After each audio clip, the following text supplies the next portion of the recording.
Souse us therefore in the powdering tub of thy mercy, that we may be tripes fit for the heavenly table. Welcome, Meatsmiths. You are listening to a Meatsmith harvest, restoring husbandry to prosperity, by means of the traditions of our fathers. This dialogue picks up where we left off in our last episode's conversation. You can find part 1 on our website, YouTube, or iTunes. If the content resonates with you, please consider supporting our team by going to patreon.com/Meatsmith and donating a small monthly pledge. This goes directly toward more free media headed your way. Thanks for staying tuned for part 2.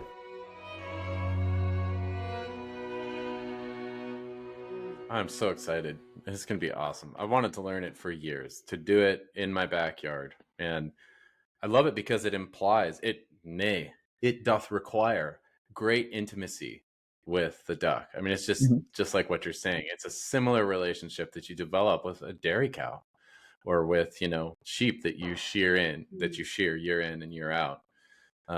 It's so cool. Barring intelligence differences. Yes. Yes, different kind of intelligence. Yes. And when is it? When is the class? Get those precise dates. I pulled up the website, Ross. Always count on Lauren. You have, I know, someone's got to be responsible about the details. I just want to say real quick, you wrote this class description, right? Yeah. Yeah, Ross. I just basically stole Brandon's florid style. I was going to say, it looks like you spent a lot of time and thought on this, as does Brandon when he's writing a course description. I have to take a nap after I do that. Yeah, he's got to drink a glass of whiskey and settle in for a couple hours and really think and read 5 books and then take a nap, and then he'll wake up really awesome. Inspired, truly. And then, I could never write that. And it looks like you've done the same thing, maybe with or without less crutches. He doesn't need as many crutches. But anyway, Friday, January 19th, ending Saturday, January 20th. January. 19th and 20th. So everyone go to backwaterfoiegras.com. You can find the class list there and read his beautiful description. Beautiful pictures here, and all of the course tuition, and the course size is key because it's the same size as our classes here, which is we're capping it at 8 people, which will keep the intimacy there. And I just know the best people are going to come to this class. It's going to be a little gathering of like-minded people and all at varying degrees of homestead life. And so, yeah. And also something that's a niche, you can take this home then and start a foie gras production that can be marketable, because that's what was difficult. I guess why did we get into foie gras is because it's kind of frightening getting into farming in the first place. Because you have no idea what you're doing. But other than that, there's also, what's marketable? And at the time, I think it was, pasture-raised chicken, or it was all the rage. And I think now my opinion of chicken, which may be wrong, even though I still like raising chickens, good chickens, not Cornish cross. I don't particularly like raising Cornish cross, but is it's a race to the bottom.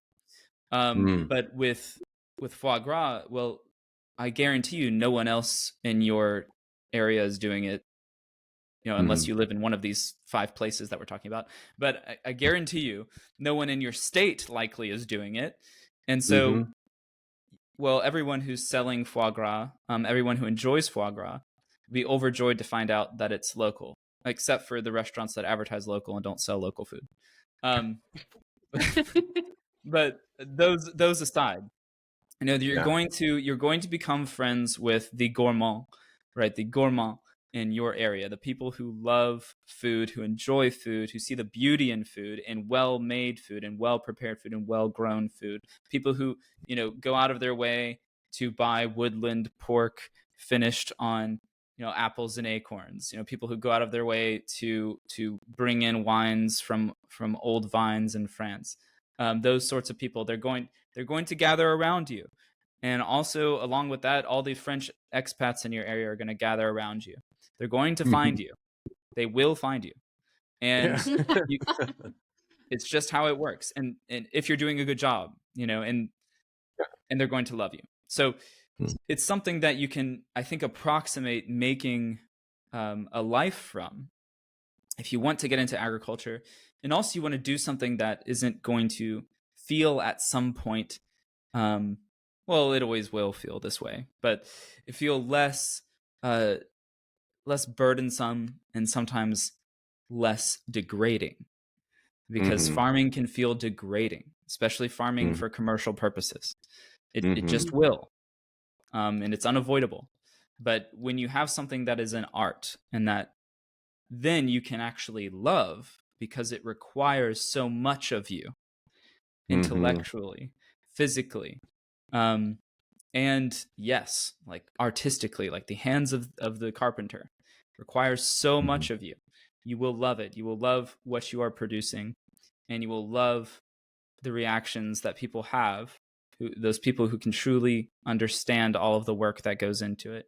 And they know that it's not just, a quick item they're picking up to put on their table for the dinner tonight, but it's something that's been made with love and care.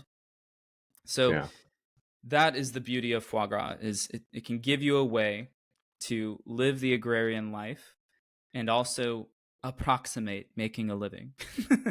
And because you have something that is truly niche, because it requires so much of you, and that's the caveat. It's going to require a lot from you. But it's beautiful, and all beautiful things do. They require everything. I'm thinking of a T.S. Eliot line, but it's not exactly coming to me. But it's about Catholicism, I think, talking about how, like, basically the faith requires is like the easiest path in the world, but requiring not less than everything. So we hope you do come. We've got, I think at this point, we've got from my latest news, I talked to a gentleman the other day. It sounds like we've got 4 spots filled. I'll know whenever I get that check in the mail. And then, so we have 4 left, to my knowledge. We have 4 spots left. So okay. That's great. Oh, I'm so glad I get to be part of that, in one of those spots. Because I love that it is, I think we sell ourselves short and we deceive our youth when we tell them to go do what you love and you'll never work a day in your life. I think that's such a silly thing to say, because you don't know anything in your youth. And that, I think it's also a bad definition of love. That just basically means what feels good. That's a horrible definition. It's the worst. It's the worst. And it's precisely the opposite. That which you're willing to sacrifice for. When you turn around at the end of, a season, and you're like, wow, that was miserable, but you did it and you went through it. I can tell you what you love. We're in the middle of ours right now. It was that work. That's what you love. Yeah. Right? Yeah. Because you're willing to sacrifice for it. And you've actually become a more virtuous, more full person through the process. And enrich people's lives. And it's, but so much, even the spiritual life, it's moving forward in desolation. And I think consolation is overrated. Like, you can't make that your sunum bonum.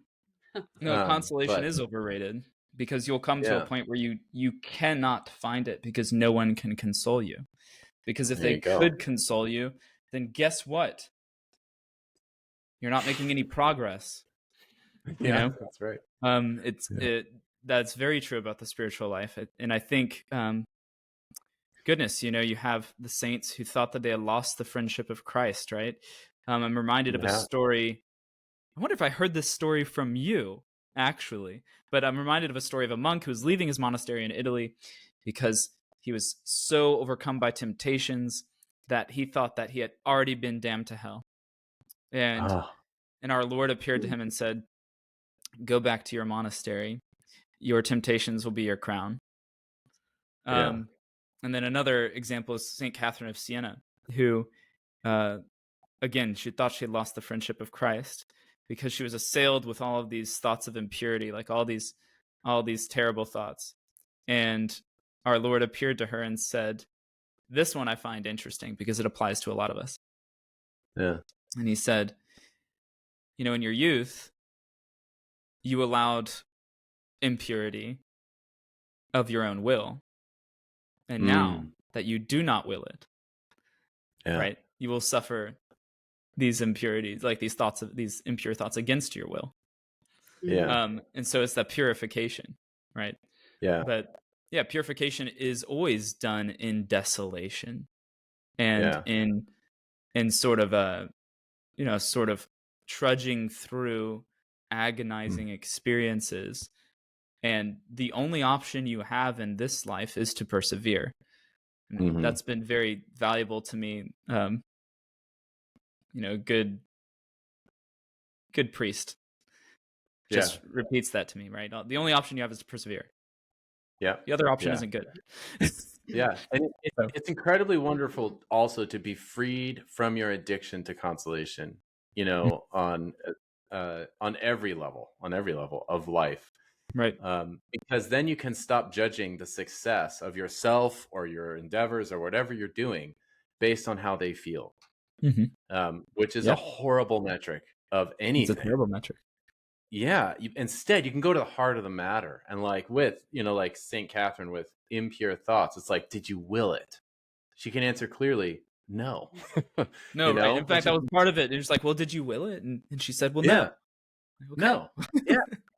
And you're good. And Yeah. it's shocking to think that in a way, only because we find our own emotions and attachments and feelings so authentic, right? That's like the real me is the way I feel. And it's exactly not that. Thanks be to God. Yeah. It's not that. Right. The flesh warring against the spirit. Yeah. And it's real in that sense. And that it's like, how could we imagine this life as anything else than a constant trial and constant toil? Because we're constantly warring against everything is a war against the flesh. Getting up in the morning, yes, like temptations to impurity, being hungry or wanting to satiate, or deal with exhaustion and depression with food. All of those things are all tied to the flesh lusting against the spirit. And it's fascinating how, you never really escape that, even if you think you're advancing in the spiritual life. You never escape the temptations and the lusts of the flesh against the spirit. St. Paul even talks about how he was, terribly tempted by impurity. And we're talking about like one of the two greatest apostles. So it's, you're not going to escape it. So deal with it fight productively, but also it's it's if you decide to, and this is from Francis de Osuna, I don't know if you're familiar, but Fra Anthony talks about him a lot. The third spiritual alphabet. Get the blue copy, not the red one. So the what does he say? So anyone who attempts, right, to advance in the spiritual life, or anyone who attempts to achieve holiness, is going to deal with the internal warfare. And it is the hardest, and is the most precarious, and it is the most daunting and terrifying. And because you will be assaulted from all fronts. And we talk about, there's a pop culture expression, right, which is like, oh, he's fighting his demons, right? But that's very real. You are in fact battling demons. There's they're probably swirling around you. And they want you to fall. The beautiful thing is there's a celestial being constantly standing guard over you as long as you invoke him. That's right. Yeah. So something to remember is that's someone, in order to advance in any way, you have to have a relationship with your guardian angel.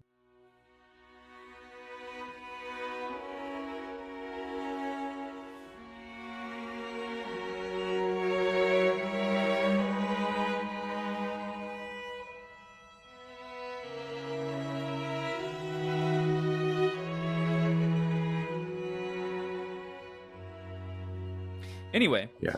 this is all coming from Gavage. So if you if you want to advance in Gavage and find yourself alone for at least, let's say, an hour and 15 minutes twice a day, then you're probably going to end up battling your demons. Yeah, absolutely. So anyway, you know, this isn't simony. We're not selling, you know, Grace. Spiritual. Yeah. I'm just saying that Yeah. that's a natural outgrowth of trying to do Gavage well. I think is, you know, that if that is in fact, or anything, it's not just Gavage. It's like a Brandon. I'm sure you maybe you standing alone in your butcher shop, working on, I don't know, 4 sides of pork with a timeline, right? With a deadline. Yeah, absolutely. It's because the amateurish zeal doth wane. You know, that initial flame of passion, again, because it's just emotional. It starts nice and hot, but then it goes out pretty quick. And what you're left with is virtue, the strength of will, to will it, to do it. And as duty, which is great because that's what refines you. Yeah, I think about that when I'm that you are. Yeah. Yeah. But it is oddly the good life, you know, as much as we talk about how burdensome that is, it is, you know, it is a light burden. It is an easy yoke, you know, because you have the help, like you say. Yeah, what is goodness? Achieving goodness is like, and the idea of the good life is funny because, you know, if you took a snapshot of your life and you took a snapshot of mine on the surface, oh, that's the good life according to, you know, agrarian values and, you know, Catholic values, etc. But Instagram, it's actually not at all. It's the suffering inside of it that is refining you. That is where the goodness is achieved. And then also the knowledge that you might fail, that also refines you. Yes, You know? and I'm reminded there's this great, you get all these nuggets of wisdom from peasants, I feel like, because they understand that simple equation. And one of them is from All Creatures Great and Small, which was written by this country vet in Yorkshire, recording his interactions with these Yorkshire dalesmen, these farmers, and they have this line that only them as has 'em can lose 'em, meaning that's, you know, that's what they would say. Their best milk cow, the one that they wanted to have all the heifers and replicate across their whole dairy. She's the best one. Guess which one inexplicably falls in a creek and can't get up and dies? It's that one. It's that one. And the response to that is only them as has 'em can lose 'em. And I feel like there is a surrender in that basic acknowledgement to that cow was a gift. It was a blessing while it lasted, and it was great. And just embedded in the having of it is the suffering. Like it's inextricable. That's part of it. And I think of it when shooting pigs, and I try to tell people when they miss, if they miss, you know, a pig shot, it's like you just have to remember only them as shoots them can miss them. Like you're attempting a hard thing.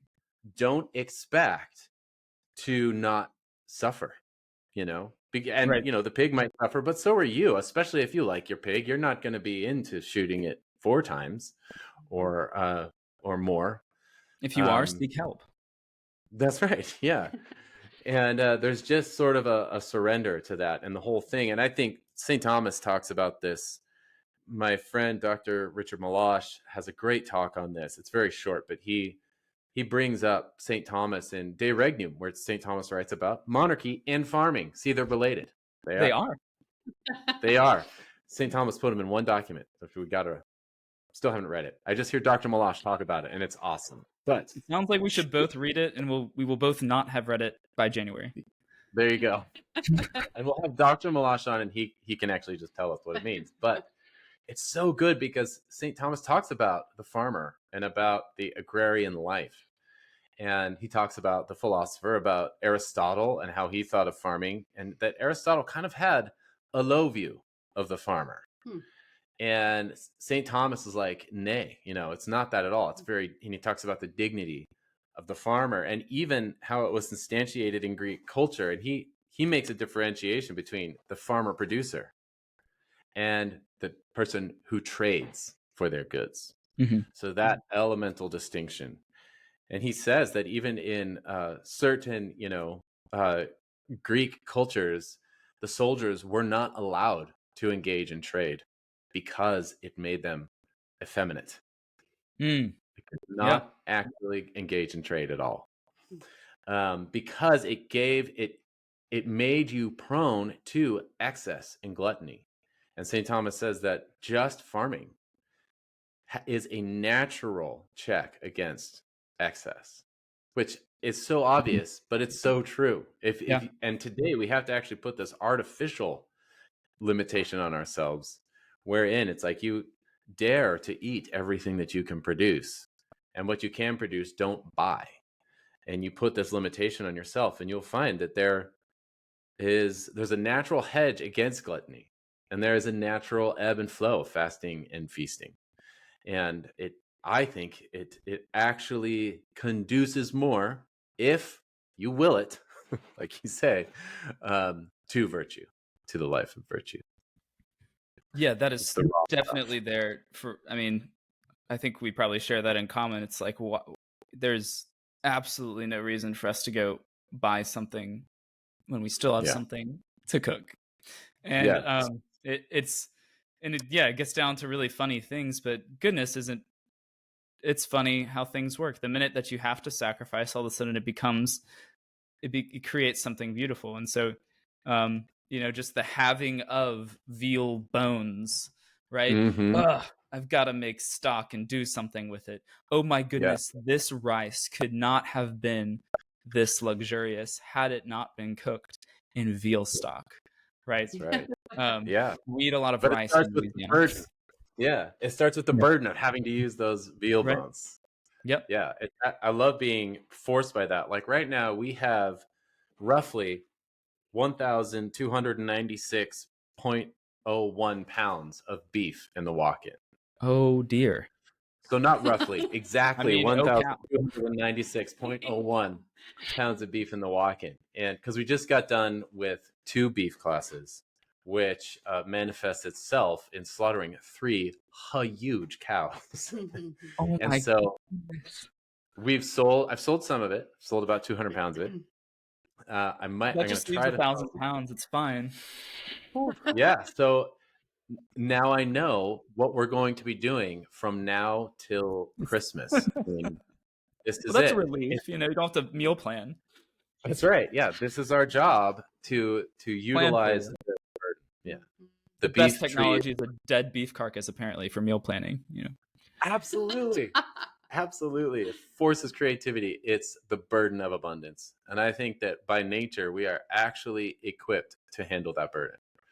We just have to be willing to suffer. To great end. Like the worst case scenario is we have to feast upon beef with every fiber of discipline we can muster all during Christmas. And the finest beef possible. Yes, right. Yeah. What a shame. Yeah, absolutely. What a shame. It's going to be rough. We have to kill 18 geese in 2 weeks. Also. And then we have 6 pigs. And then 6 pigs. So that's all the things we have to figure out. We have to manage all of that abundance. Yeah. Oh goodness, yes. I think we had this moment several weeks ago where it was like, okay, what's left in the freezer?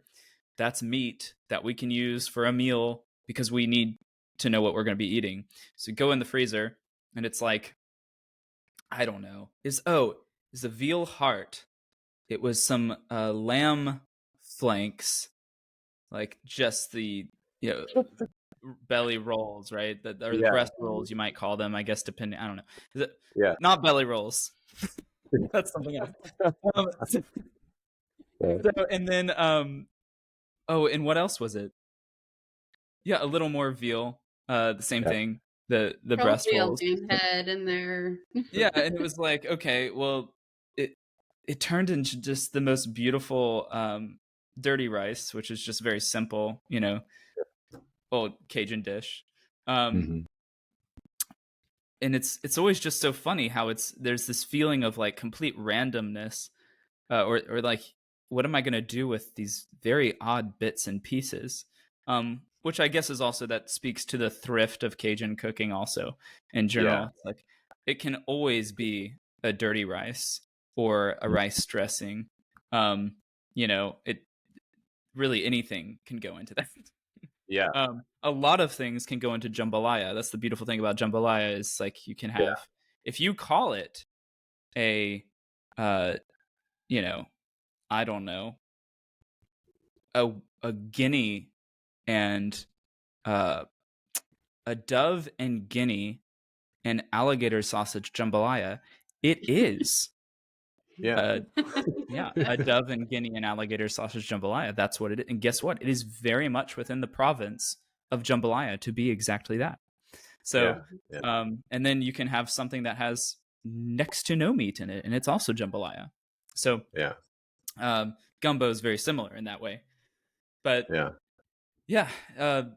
think that's the beauty of it, is you will actually, I'm definitely newer to this life when compared to you and what you've been doing, but what's just kind of refreshing is you can think, actually, coming from the just generic consumer mentality, that you've got very little or nothing to eat, and it turns out you've got just boatloads that you couldn't possibly imagine. And the beauty of, and the enjoyment of cuisine is then what follows. And it's so funny how all of that really just comes from living a very simple agrarian lifestyle. All those things, the enjoyment of cooking has increased for me exponentially. And I grew up loving cooking, cooking with my mom. Men in Louisiana do spend a lot of time in the kitchen. It is a very normal thing. In fact, you're kind of effeminate if you don't know how to cook here. So so that was just kind of par for the course, and I always enjoyed learning more about cooking. But I've never enjoyed it as much as I now enjoy preparing, sausages, making. I guess the idea too is that the dishes become fully themselves, and so. Growing up, we would make jambalaya, we'd make dirty rice, made red beans and rice and all those things, but you have to go and seek out each and every one of the components to make the dish, which is contrary to its nature, right? It's not its origin. It's not its genesis. It's actually created out of necessity.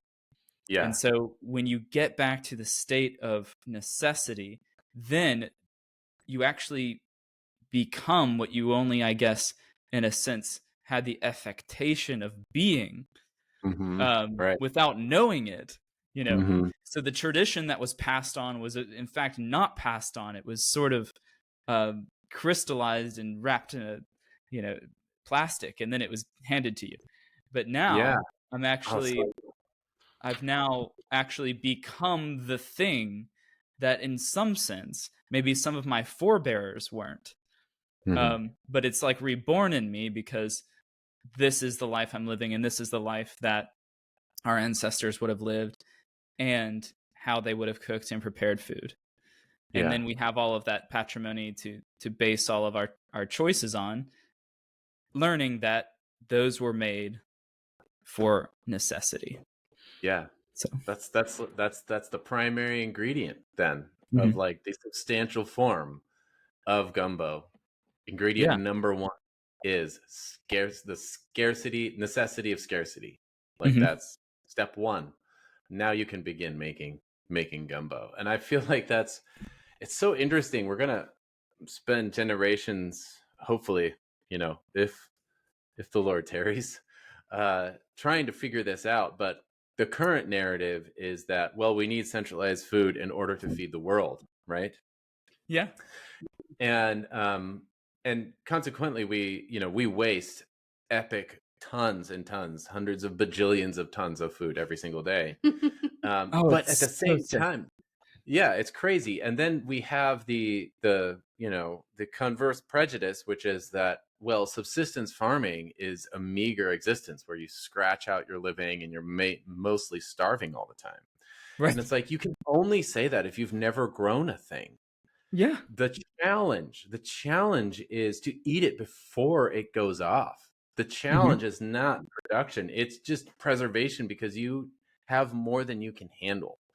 I'm always shocked at the abundance. I mean, just slaughter one cow, and then that's the easy part. Terrifying. In fact, I'm never going to do that. If I ever have to do that, I might just call you. Yeah, and we do have to do it. Yeah. So. And then I dare you to eat the tripe. Good luck. I mean, not because it doesn't taste good or it's difficult to prepare. That's the problem. Yeah. Yeah. Here's the problem. It's all easy. It's all easy to prepare. That's the problem, because you can prepare all of it. You're just working nonstop to eat the abundance, because when you raise it yourself and you harvest it rightly at home, all of the preparations are easy. The process is simple. You can totally do it. You just need a sharp knife. It's really not that hard. The challenge is actually handling the yield, is eating it. That is the hardest part. The sheer body count. Yeah. And the mouths to just. Yeah, you have to share. You have to. The poor's head in hand bear I, bedecked with bays and rosemary. How many people do you know who are building their home culture around seasonal harvest and feasting? Or that are hunting as you are for self-sufficiency and back-to-the-land values? Or that share your artist's passion for human-scale meatcraft?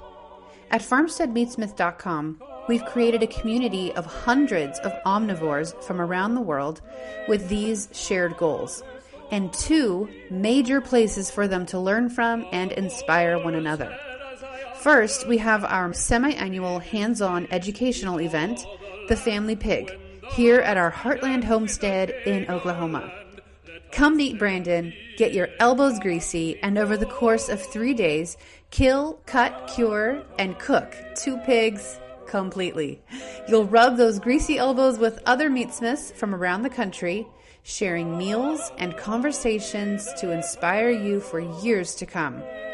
Secondly, for more remote learning, over at FarmsteadMeatsmith.com, we host a purely digital membership program with an archive of film and textual resources 5 years deep now.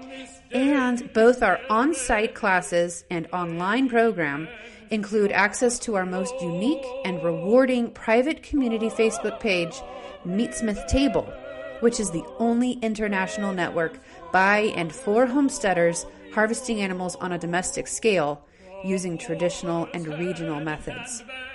We've been told that our classes are life-changing and the membership program unparalleled in quality and quantity. To get a taste of our education, search FarmsteadMeatsmith.com and our YouTube channel for our free films, conversations, and downloads. Explore how we and other meatsmiths across the globe may best come alongside you and support you in building your home around the harvest. Please head to FarmsteadMeatsmith.com today.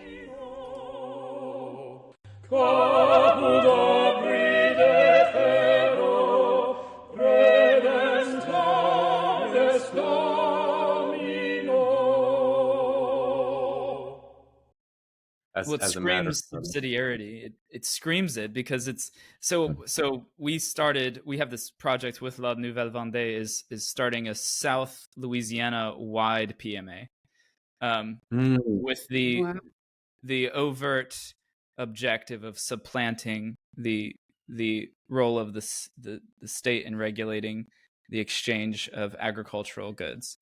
So right.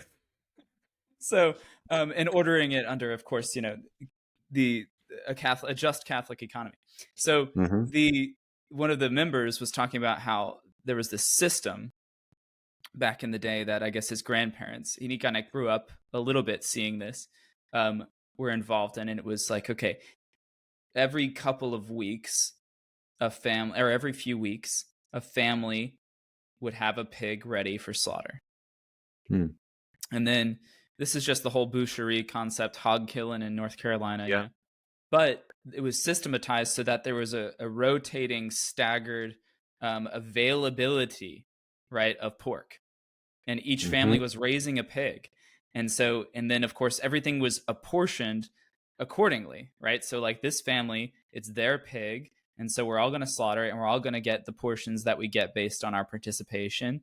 And then the next family in the rotation. And so in a sense, you're eating a whole pig, but you're eating part of other people's pigs in order to eat that whole pig. And it was just this constantly rotating system.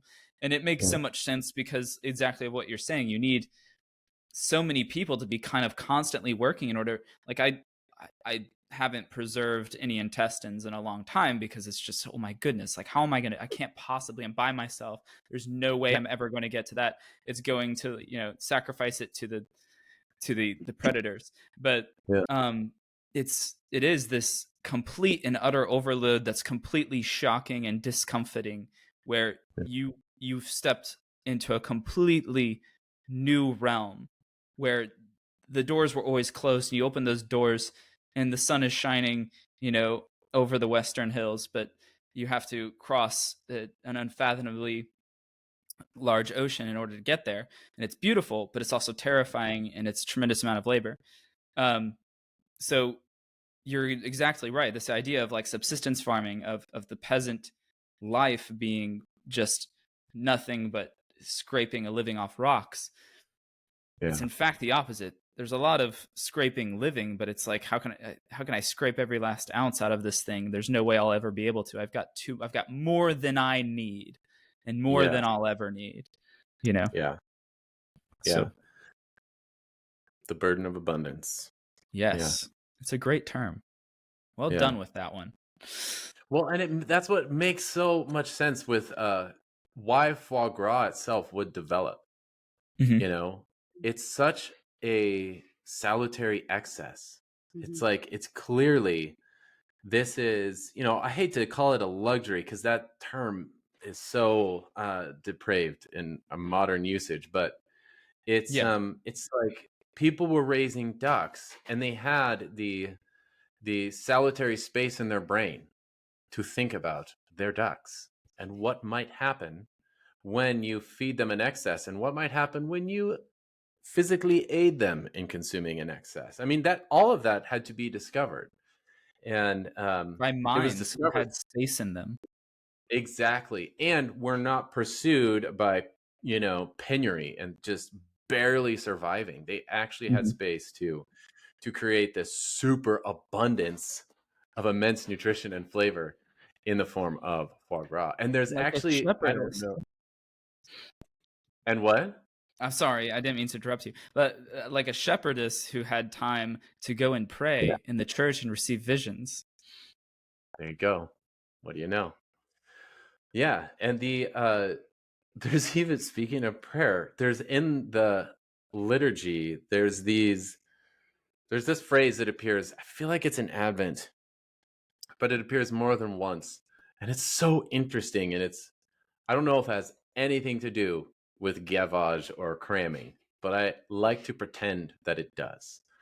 But it's, and you'll read this in like Calumella, which is, I think, like one of the oldest Britons writing a cookbook, or even back in the Roman times when they were, making little dough balls or feeding chickens, even figs. They were cramming. They were doing foie gras.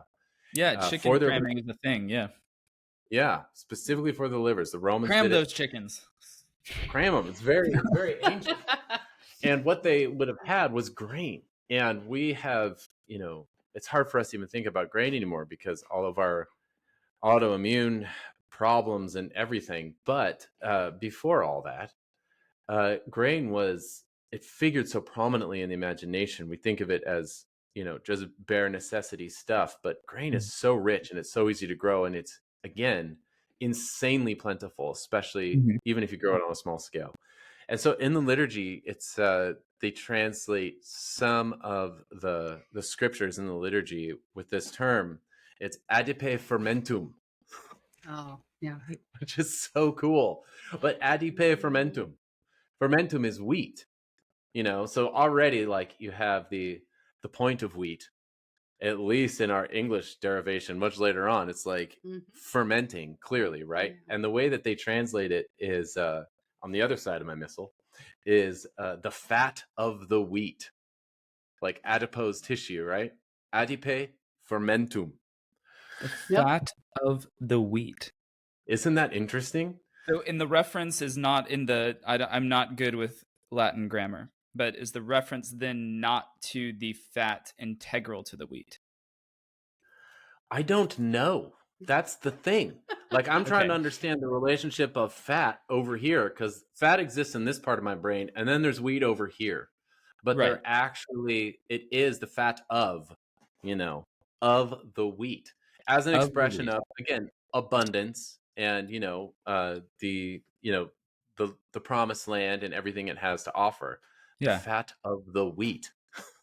So what's interesting is those two things have become somewhat assimilated in my mind because of gavage. That's right. Yeah.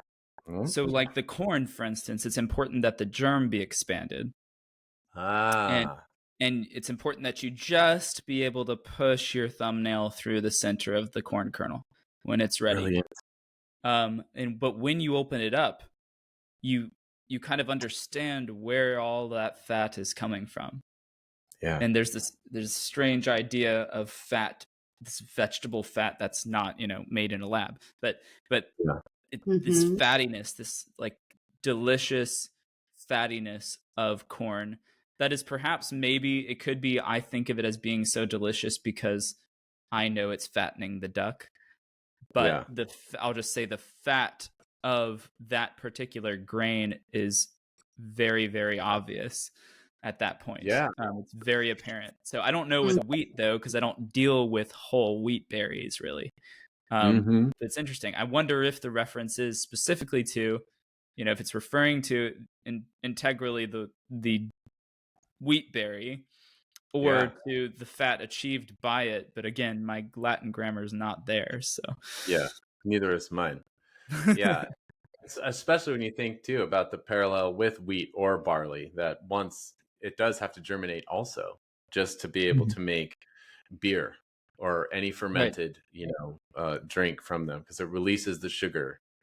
So I don't know if it's fat, in the technical sense or in the sense of abundance, exuberant abundance that can be unlocked from these tiny little grains. Oh goodness, anyway. Yes, the exuberant abundance, and that's the beautiful thing about like the French country fall and winter cellar, right? Which is you can put foie gras and confit in that cellar, right? And I've been listening to y'all a lot talk about the blood bread. Yeah. Oh, And yeah. it's a very similar concept, though. It's just like we need things. It's oh man, I don't know. This is this whole conversation is opening up new ideas about foie gras to me, even, which is this idea that the production of the foie gras itself is in a sense of preservation because of the proliferation of fat. Right. Yeah. So you've created a vehicle of preservation in the duck or the goose, right? All of this fat, all the subcutaneous fat that you trim when you butcher it, all the visceral fat, right? That you really can, if you really can sit down and save if you're a French peasant, because again, you have space in your mind. But, and then the foie gras itself, which is just sort of like, hey, I'll be preserved for you. Just minimally, like do something minimal and I'll be good. It's just saying like, it's barely even saying that you need to do anything to it. It's just kind of like, hey, I'm a giant glob of protein and fat. I'm doing all right. Yeah. You can leave me there on the counter for a while, given that it's, 50, 60 degrees outside, whatever. But and then it really, all you had to do was, if you wanted to make it really good, you could devein it, put it in a little clay pot, cook it in a bain-marie for 30 minutes, cover it with fat, and put it in the cellar and forget about it. Oh, of course, so I'm sure good. that really happened because of how good it is, but Right. Yeah. the forgetting part. Yeah. But Yeah, it's almost like it's kind of this response to an abundance of maybe corn, and it's like it's foie gras is the preservation of corn. It's almost like a way to store it. Yeah. Yeah. That's how they used to. The Spanish talk about hams when they would do the the matanza, the sacrificio. Because I like to pretend, I love to say Caesar's TH sounds as dental fricatives. Sacrificio. We'll just Spanish. pretend that it wasn't because of a king's deformed lower jaw or something. No, yeah, it's definitely not that. No. But they would do. They called it the acorn harvest. The killing of the pig was the acorn harvest. Right. Yeah. It's a very logical way to consume acorns because you can't digest them very well, and they'll make your mouth numb, unless you cook them or bake them into something, which isn't very appetizing either. But goodness gracious, make fat seep into muscle. Yeah. Well, yeah, I'll eat acorns that way all day long. I'll eat them in the form. Okay, I am from Louisiana, so I'll eat them inside of a squirrel as well. In fact, I took Rainer squirrel hunting the other day. We got a nice fat squirrel, but we only got one. So it's going to take a little while before you do anything with that. But goodness, the acorns, of course, are falling everywhere right now. Yeah. And her teeth were, I don't know if it's from the acorns, but they were the color of acorns. And the fat inside of that squirrel.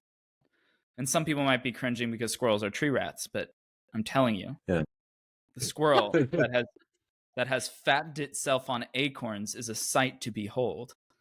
Yeah. I mean, it's a small sight to behold, but it is a sight to behold. It's still one. Yeah.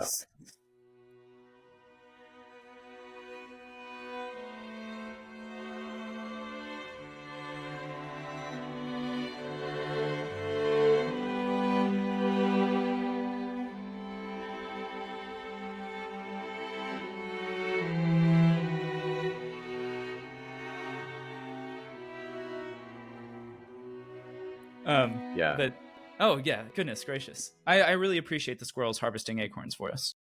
Can make a fricassee, nice little fricassee. I'm sure you can make a squirrel jambalaya or a squirrel gumbo. Maybe even if you have lots of time, you can make a squirrel boudin. Yeah. You need about 100 squirrels. Right. You go on a squirrel massacre. Yeah. A squirrel massacre. Yeah. Yeah. What do you call a group of squirrels? Is it a massacre of squirrels? I don't know. I think that's crows. It should be squirrels. It's a massacre of squirrels. We got two coon asses with shotguns in the woods, probably. There you go. That's what you call it. Yeah. Yeah. What else do we have to cover? Well, man, we were gonna ask you about horses and dairy cows. Okay, let's talk about horses and dairy cows. Okay, we're coming up. I know very little about each. I know. We don't have to go all the way into it. We could save it to a part 2. It's 3:30 right now. Okay. I want to respect your time, and I know you are a busy man with lots of ducks to go gavage. I gotta hand somebody some guineas. There you go. Not golden coins, but the other kind. Right. Yeah. But we talked about the class. That was that we really wanted to get on and tell both of our audiences good, yeah, awesome.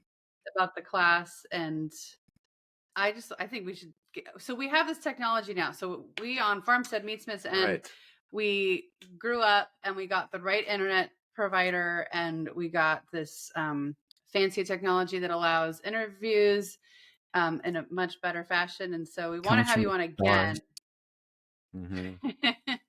And so we'll just get on again and talk about more of our homesteading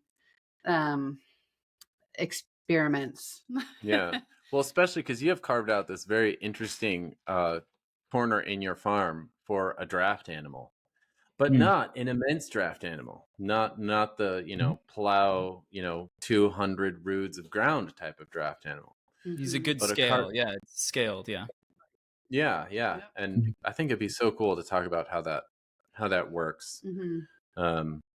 Yeah. Especially because we haven't talked about it, and because we don't have horsepower, and we also haven't done one other thing that you're doing, which is milking a dairy cow. That's the other huge thing that it's like the very next thing that we want to take on, and we're just like this shy of. It's negligence at this point. I'm kind of afraid, though. I have some fear of you taking on a dairy cow, because the kind of world that you've created around Farmstead Meatsmith might just explode. I think your head might explode.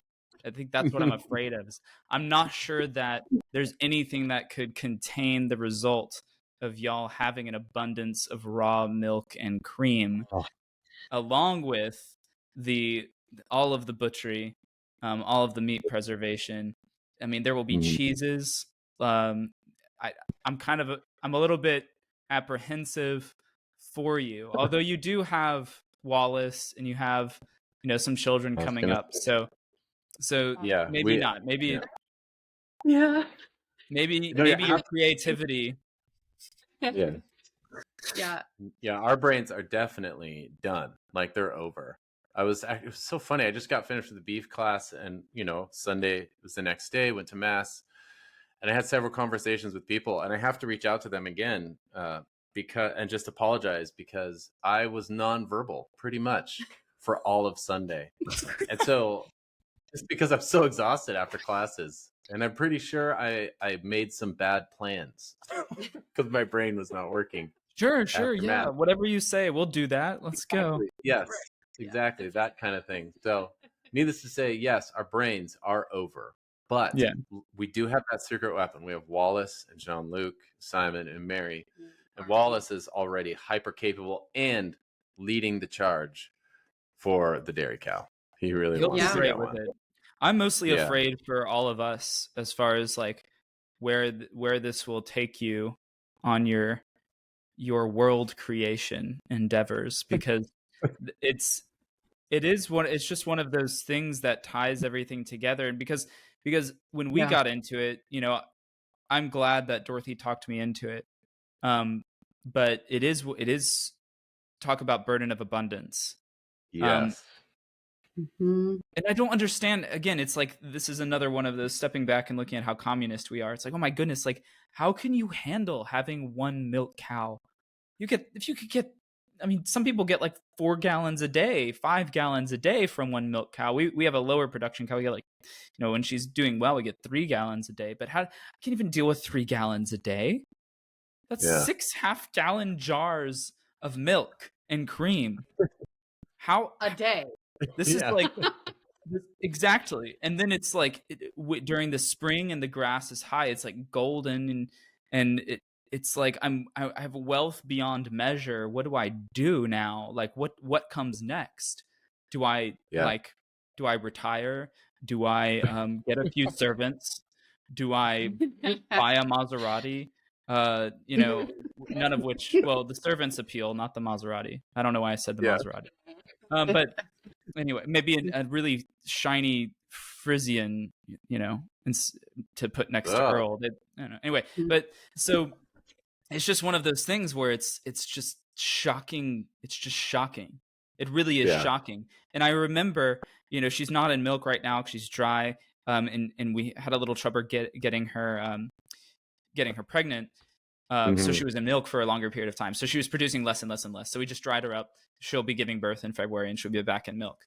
But I remember just some days it was just like, I was getting up and I was doing gavage and I was doing all the chores and everything was going on. And then Dorothy was handling the milk, and it was like the milk and the dairy was this whole day affair along with everything else, and the house and the children, the diapers, and, and it's like, it really is a huge, massive burden. But I think, we're slowly approaching that point where our oldest is now, capable of the things. And that will not be the burden that it has been in the past when February comes around. but the abundance will still be there. And so I'm actually really excited for you because you're definitely, I think you have a leg up on me there. But I think it is probably a similar feeling to opening up a cow. And starting to break it down where you're just like, okay, I've got 6 half-gallon jars in the fridge today, and there will be another 6 in there tomorrow. Yeah. And there have been points where like the whole fridge is full, and we're of just jars of milk. Yeah. Right. And we're like making as much butter as you possibly could imagine, and creme fraiche and sour cream, and and then the skim goes to the pigs, and it's just like this series of buckets of skim going to the pigs, which, by the way, that is the little bit of crispy caramelization, right, on the whole meal right there is the skim that goes to the pigs. Yeah, and you have to have pig. The sweetness of the fat. Yeah. All right, I'm sorry for ranting about milk, but that's so good. That's okay. No, I'm thinking when you guys are talking about corn, I am translating everything to milk because I sort of do the milk thing in our house, which is really no more than I go to the farm once a week and I get 10 gallons of raw milk locally. Okay, so you're familiar with the overload then, or does it just evaporate in 2 days? Well, it does evaporate, and most of what we're doing, so half of it we drink fresh and takes us a week to do that. That's even metering it out, like we're rationing. Like kids are like getting, can I please have like an ounce of fresh milk, Yeah. And I'm like, yes, you may, but not too much, And then the other half I'm making into kefir. And that's my way of like, okay, I can relax. Like that is preserved. It's preserved. It is the fermentum. It is good to go for weeks and weeks and weeks. And I don't have to like meter that out. It doesn't though. We drain it. I mean, do we go through 10 gallons a week pretty much? Yeah. All right. Yeah, we do. Yeah, we need a cow. Yeah, we do. You need a cow. Then that, because that doesn't even include butter and we buy so much butter. Sour cream, and then of course, ice cream or things like that once in a while. But like we were talking about corn is actually, it's a grass. It's not a vegetable. We think of it more as a vegetable, but it is a grass. And so it's actually probably more related to a wheat because they're both grasses, right? Yeah. They're both grains. Probably. But anyway, you're talking about the fat oozing out of the corn kernels, and that the way to preserve that is actually in the digestive tract of a duck, and then it becomes the liver. Milk is the same way. It actually historically has not been drunk fresh. Yeah. It's always preserved. You should drink sheep milk fresh, probably. That's what that should be used for. Or goat milk. Yeah. I guess you just take baths in cow's milk then. That's what it is. You just bathe in it. But cow's milk is made to be fermented, to be preserved. That's the case with sheep and goat milk too. They even have more solids, so I think you get more cheese per drop. I have heard that sheep's milk is for cheese, cow's milk is for butter, goat's milk is more for drinking fresh. Yeah. Because you don't get the cream separation as easy, but... Right, but I think you can't even make more cheese from goat milk too. Really? Yeah. Yeah, we're gonna find all this out. You're right. This is my recommendation: is that you talk to Dorothy about milk. And I can just sit here and nod my head, and and we'll do that. Be amazed. But y'all will do great with a cow. Goodness. Well, we'll do that again. Yeah. Okay, since we brought it up, go ahead. Can you please tell us a 5-minute elevator pitch on horsepower on your homestead, and how has that been a game changer? Is it more for fun, the happy factor of having a horse, or? It started out, I was very earnest about using him daily. And then, I think life got just too busy, which is not a good excuse. And my hatred for internal combustion engines did not supersede the virtue that Yeah. of using draft power. So it's an ongoing project. Kind of, we've also were at this situation where the equipment that you obtain, that you're able to obtain, is always going to be broken or in disrepair. So I've got a cultivator that needs a wheel. I've got the manure spreader that we're currently repairing, and then I have a plow that needs a replaced handle. So that's kind of where we're at. We do use him periodically, and it's been rarer now for just the feeding rounds, which is relatively easy. But lately, especially this summer, I would just hop on his back for fun. And that's a good enough reason to have a horse.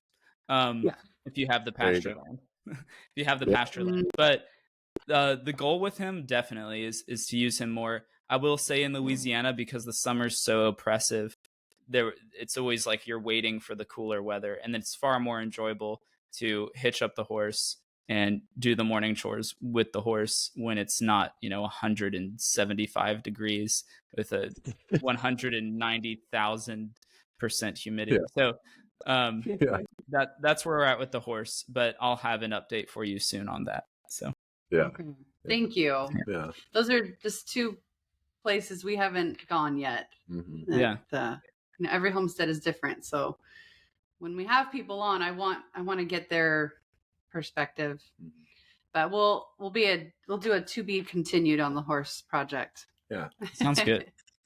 Well, thank you God so bless much, y'all. Rock. Thank you so much.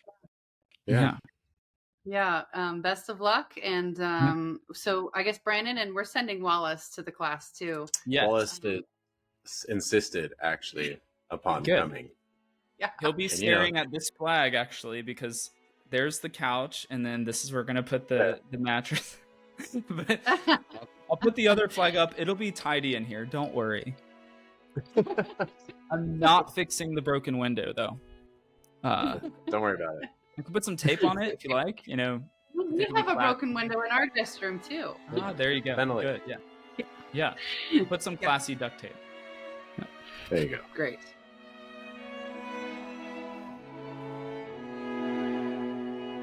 Thank you again, Meatsmiths, for listening to our take on all things meat making, householding, and culture keeping. We hope it's helped you in growing your home around the harvest.